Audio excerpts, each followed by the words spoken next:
Mathilde Lignot-Leloup, bonjour. Vous êtes directrice déléguée à l'organisation et à la gestion des soins à la CNAM. Vous nous avez parlé ce matin d'innovation, innovation thérapeutique, innovation organisationnelle. Quels sont finalement les grands enjeux pour l'assurance maladie en termes d'innovation sur ces innovations?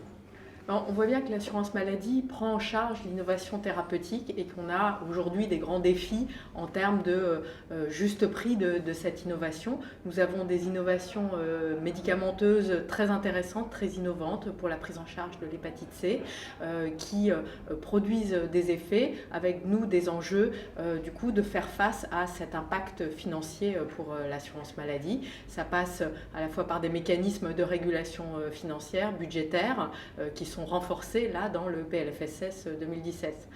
Ça passe aussi par des efforts qui doivent être faits sur le système existant, des gains de productivité qui doivent être réalisés plus rapidement. Et puis l'assurance maladie développe et promeut des innovations organisationnelles en santé. J'en ai cité deux exemples.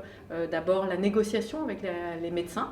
La convention médicale comporte un certain nombre d'innovations qui vont inciter les médecins à plus travailler ensemble, à se structurer plus en mettant en place un forfait structure, en les incitant également à prendre en charge rapidement des patients en moins de 48 heures entre un médecin généraliste et un médecin spécialiste pour éviter des hospitalisations. Donc c'est des innovations organisationnelles qu'on promeut dans la convention médicale. On promeut également la télémédecine parce qu'on sait que c'est un enjeu pour demain, notamment pour des enjeux à forte dimension de santé publique, la prise en charge des personnes âgées en EHPAD. Mais c'est vrai que l'assurance maladie ne s'implique pas que dans la ville, pas que dans la convention médicale. On fait face aussi à des enjeux au sein des établissements de santé de promouvoir des innovations, des techniques de prise en charge plus adaptées à la fois aux évolutions des techniques et puis qui répondent à des besoins des patients. Et donc j'ai pris l'exemple notamment de notre démarche de promouvoir la réhabilitation améliorée après chirurgie, qui apporte plus de qualité de soins, qui permet de réduire la durée moyenne de séjour et que certainement il faut pouvoir faire connaître plus dans les établissements, voire encourager par des évolutions des modes de rémunération. Donc c'est des enjeux sur lesquels on travaille et qu'on souhaite pouvoir développer et encore poursuivre dans les années à venir. À l'intérieur du réseau Assurance Maladie, comment finalement la CNAM soutient l'appel à l'innovation ? Oui, alors c'est une démarche qu'on a eue depuis 2 ans de promouvoir la remontée des innovations intéressantes du réseau en organisant des coding dojo, donc c'est-à-dire concrètement des équipes du réseau de l'assurance maladie qui identifient un problème, une lourdeur de processus et qui imaginent une solution innovante en termes d'application, de site mobile, de solutions dématérialisées qui va répondre aux besoins soit de nos collaborateurs, soit des professionnels de santé ou des assurés. Et donc on a fait à 2 reprises ce coding dojo.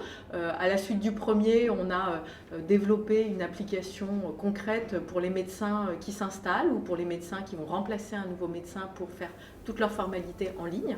Et puis là, plus récemment, on a eu une nouvelle édition de ce coding dojo et qui a fait émerger un besoin et une application très concrète qui s'appelle Amélie Mémo et qui vise à permettre aux médecins, aux professionnels de santé, mais aussi aux délégués d'assurance maladie, d'avoir tous les mémos sous forme d'appli et non plus sous forme d'une bibliothèque de courrier qui serait moins facilement utilisable.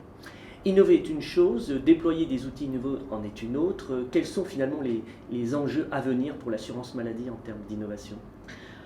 On a un enjeu de faire le tri au sein des innovations sur ce qui est vraiment innovant et qui est bien une évaluation pour mesurer l'impact et l'amélioration de la qualité de la prise en charge des patients.